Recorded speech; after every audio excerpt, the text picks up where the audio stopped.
যখনই মহাভারতের কথা হয় তাতে দ্রৌপদী, কুন্তী, মাদ্রী আর গান্ধারীর মতন অনেক মহিলাদের উল্লেখ পাওয়া যায়। আর বলা হয় মহাভারতের মুখ্য চরিত্র দ্রৌপদী সেই সময়ে সব থেকে সুন্দরী স্ত্রী ছিল, যার কেবলমাত্র এক ঝলক দেখতেই যে কোনো পুরুষের মন উথাল পাথাল হয়ে যেত।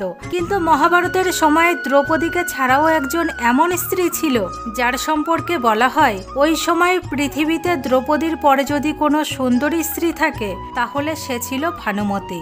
এখন আপনাদের মধ্য থেকে অনেক মানুষ এমন হবে যারা ভানুমতীর সম্পর্কে জানে না। আমি আপনাদের বলছি, ভানুমতী অন্য কেউ নয়, বরং মহাভারতের খলনায়ক হস্তিনাপুরের রাজকুমার দুর্যোধনের স্ত্রী ছিল।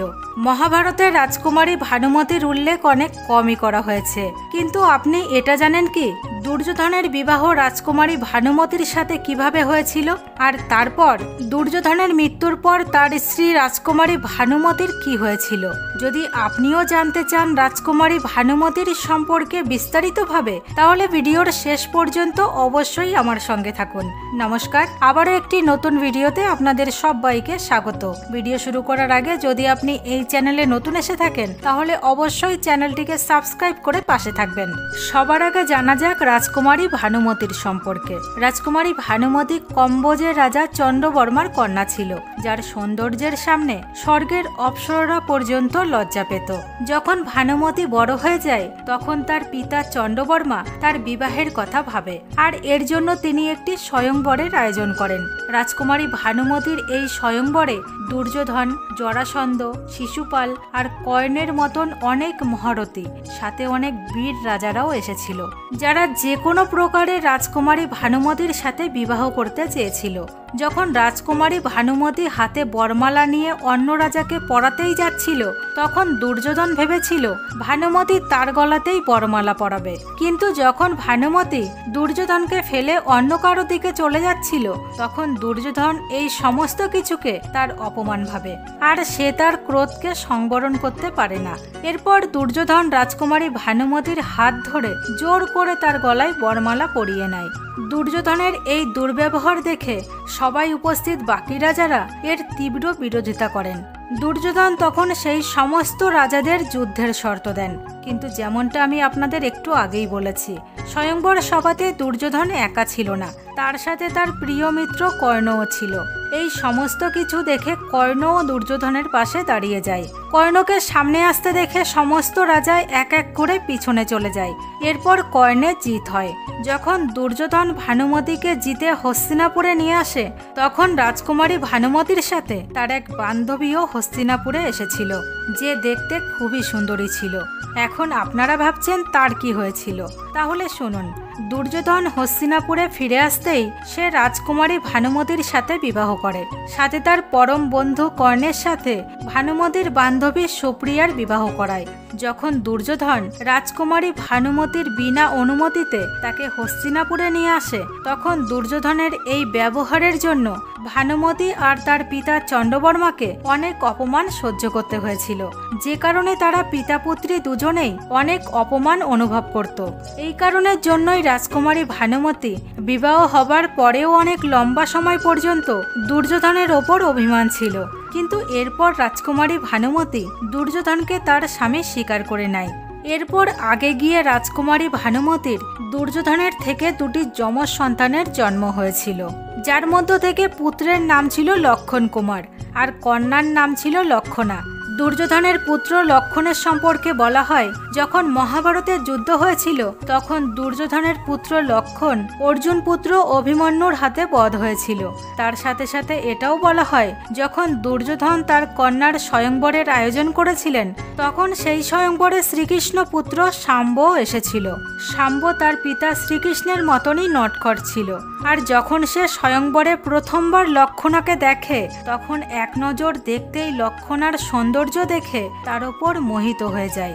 লক্ষণা হাতে বরমালা নিয়ে কর্ণের পুত্র বৃষসেনের গলায় পরাতেই যাচ্ছিল, তখন শাম্ব তার অপহরণ করে নেয়। এই দৃশ্য দেখে কর্ণপুত্র বৃষসেন শাম্বের সাথে যুদ্ধ করার জন্য এগিয়ে আসে, আর দুজনের মধ্যে যুদ্ধ হয়, কিন্তু শাম্ব কর্ণের পুত্রকে হারিয়ে লক্ষণাকে নিয়ে পালিয়ে যায় এবং তার সাথে বিবাহ করে। শাম্বের এইরকম ব্যবহারে সবাই উপস্থিত অন্যান্য সদস্যরাও অবাক হয়ে যায়। তারা ভাবে যেভাবে দুর্যোধন ভানুমতির অপহরণ করে বিবাহ করেছিল ঠিক একইভাবে শাম্ব সেই ঘটনার পুনরাবৃত্তি করেছে। এই ঘটনায় দুর্যোধন রাগে গর্জে ওঠে আর শ্রীকৃষ্ণের পুত্রকে কারাগারে বন্দী করে। কিন্তু যখন শ্রীকৃষ্ণের ভাই বলরাম এই ঘটনার কথা জানতে পারেন তখন তিনি স্বয়ং দুর্যোধনের সাথে যুদ্ধ করতে তার মহলে যান। অন্যদিকে দুর্যোধন যখন এই কথা জানতে পারে যে রাম তার সাথে যুদ্ধ করতে তার মহলে আসছে তখন সে অনেক বেশি ভয় পেয়ে যায়। সাথে সে শ্রীকৃষ্ণ পুত্র শাম্বকে মুক্ত করে দেয়। এরপর দুর্যোধন তার স্ত্রী ভানুমতির কাছে যায়, কারণ সে জানত এখন কেবলমাত্র ভানুমতি তাকে বলরামের ক্রোধের থেকে রক্ষা করতে পারে।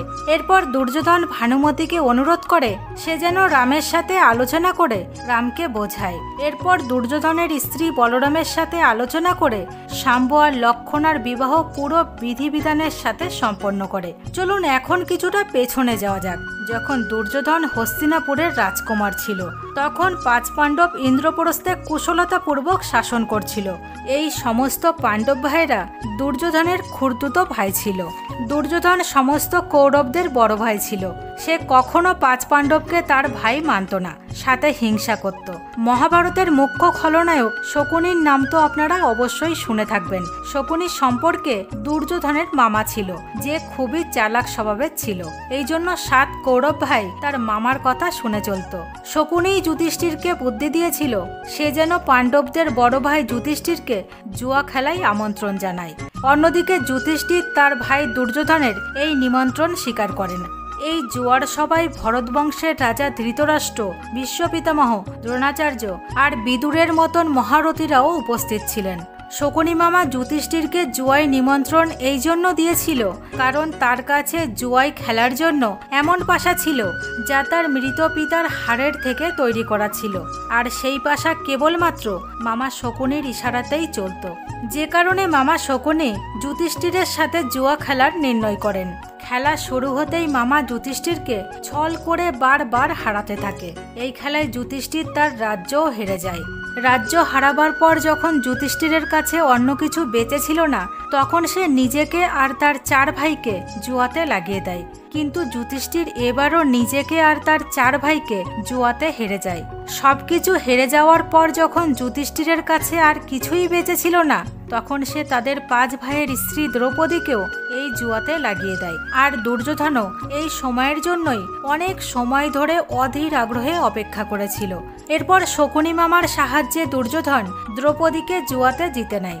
দ্রৌপদীকে জেতার পর দুর্যোধন তার ভাই দুঃশাসনকে আদেশ দেয় সে যেন দ্রৌপদীর চুলের মুঠি ধরে টানতে টানতে সভাতে নিয়ে আসে। দুর্যোধনের আদেশ পাওয়ার সাথে সাথে দুঃশাসন দ্রৌপদীর কাছে যায় আর তাকে বলে সভাতে যাওয়ার জন্য, কিন্তু দ্রৌপদী ওই সভাতে যাওয়ার জন্য মানা করে দেয়। দ্রৌপদীর মানা করায় দুঃশাসনও প্রচণ্ড রেগে যায়। এরপর সে দ্রৌপদীর চুলের মুঠি ধরে টানতে টানতে ভরা সভাতে নিয়ে এসে দাঁড় করিয়ে দেয়। এবার দুর্যোধন দুঃশাসনকে আদেশ দেয় ভরা সভায় সকলের সামনে তার সমস্ত শরীরের পরিধান খুলে দেওয়ার জন্য। দুঃশাসন যখনই দ্রৌপদীর শাড়ি খুলতে শুরু করে তখন দ্রৌপদীর সাহায্যের জন্য ভগবান শ্রীকৃষ্ণকে ডাকে।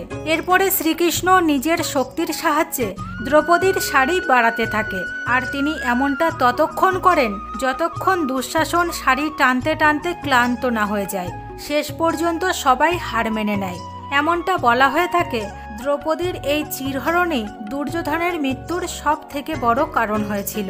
আর দুর্যোধনের মৃত্যুর পরেই এই সৃষ্টির ধর্মযুদ্ধ অর্থাৎ মহাভারতের যুদ্ধের শেষ হয়েছিল। সেদিন মহাভারতের 18তম দিন ছিল। দুর্যোধন আর ভীমের মধ্যে এক ভয়ঙ্কর গদাযুদ্ধ হয়, আর এই গদাযুদ্ধেই দুর্যোধন ভীমের হাতে মারা যায়। যখন মহাভারতের যুদ্ধ সমাপ্ত হয়েছিল এর কিছু সময় পর সবকিছু ঠিক হতে শুরু করেছিল, কিন্তু দুর্যোধনের মৃত্যুর পর তার স্ত্রী ভানুমতি কিছু এমন করেছিল যা সমস্ত যুগের জন্য এক ইতিহাসের সৃষ্টি করেছে। মানে মহাভারতের যুদ্ধে শেষ হবার পর ভগবান শ্রীকৃষ্ণ ভানুমতিকে অনেক বোঝান সে যেন এক নতুন জীবনের শুরু করে। শ্রীকৃষ্ণের অনেক বোঝানোর পরে ভানুমতিও এই মহাভারতের শত্রুতা ভোলার জন্য রাজি হয়ে যায়। এরপর ভানুমতি অর্জুনের সাথে দ্বিতীয়বার বিবাহ করার ইচ্ছা প্রকাশ করে।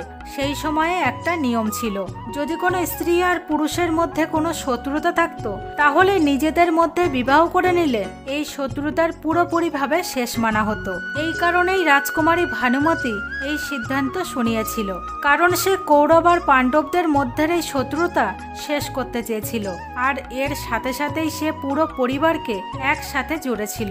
রাজকুমারী ভানুমতি যখন অর্জুনের কাছে এই বিবাহের প্রস্তাব পাঠায় তখন অর্জুনও এই বিবাহে রাজি হয়ে যায়। সাথে সে ভানুমতিকে তার অষ্টম স্ত্রী রূপে স্বীকার করে। আজকের ভিডিওটি আপনাদের কেমন লেগেছে অবশ্যই কমেন্ট বক্সে জানাবেন। সাথে ভিডিওটি অনেক শেয়ার করে অন্য বন্ধুদেরও দেখার সুযোগ করে দেবেন। ধন্যবাদ।